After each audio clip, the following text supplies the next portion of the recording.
حضرت ابو قتادہ رضی اللہ تعالیٰ عنہ سے مروی ہے، فرماتے ہیں کہ ہمیں بیان کیا گیا کہ جب حضور اکرم سرور دو عالم صلی اللہ علیہ وسلم مکہ میں تشریف فرما تھے تو اس وقت آپ کی خدمت میں ایک شخص حاضر ہوا اور اس نے آ کر عرض کی کہ آپ اللہ کے رسول ہیں؟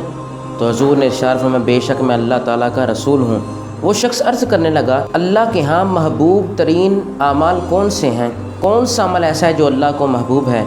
میرے نبی پاک صلی اللہ تعالیٰ علیہ وسلم رحمت کائنات نے ارشاد فرمایا اللہ تعالیٰ کی ذات پر ایمان لانا یہ اتنا محبوب ہے کہ اس جیسا عمل کوئی دوسرا محبوب نہیں کہ اللہ پر ایمان رکھنا۔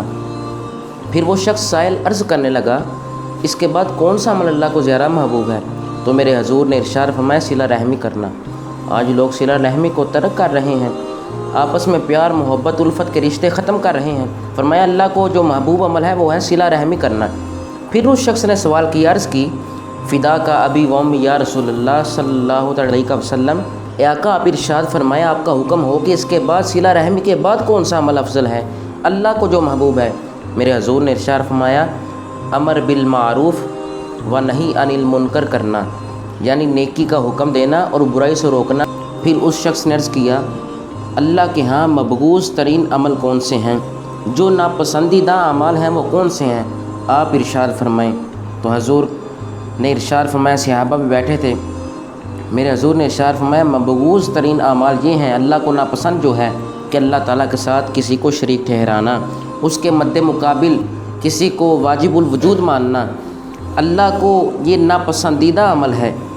اور عرض کیا اس کے بعد آقا ارشاد فرمائے کون سا مبغوض ترین عمل ہے جو اللہ کو ناپسند ہے تاکہ ہم اس سے بچ سکیں، تاکہ ہم صراط مستقیم پر گامزن ہو سکیں۔ تو میرے حضور نے ارشاد فرمایا پھر قطع تعلقی اختیار کرنا یہ اللہ کو ناپسندیدہ عمل ہے۔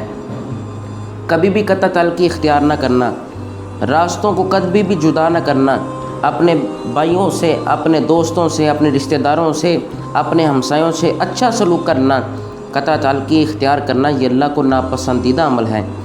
پھر اس شخص نے عرض کیا آقا پھر کون سا مبغوض ترین عمل ہے جو اللہ کو ناپسند ہے تاکہ ہم نہ کریں؟ تو حضور نے ارشاد فرمایا نیکی کا حکم دینا اور برائی سے روکنا۔ جب انسان اس کو ترک کر دیتا ہے تو یہ اللہ کے ہاں بڑا مبغوض ترین عمل ہے۔